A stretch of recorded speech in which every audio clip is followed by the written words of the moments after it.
The nucleus of the atom contains a prodigious potential energy source.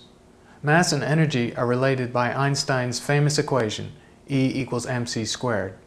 Since c is a very large number, 300,000 kilometers per second, c² is an even larger number.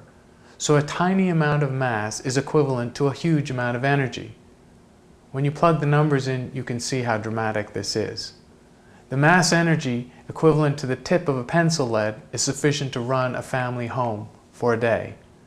The mass energy equivalent to an adult person is sufficient to provide 10 to the 19 joules, which is the energy requirement of the United States for a year.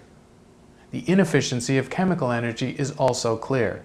The Saturn V rocket that took astronauts to the moon had 90% of its mass in the form of fuel that had to be burned up to launch the projectile. 10 grams of mass energy would have provided the same energy source. For a final everyday example, consider a quarter-pounder hamburger. This provides the average person who eats it 250 calories, or 1,000,000 joules.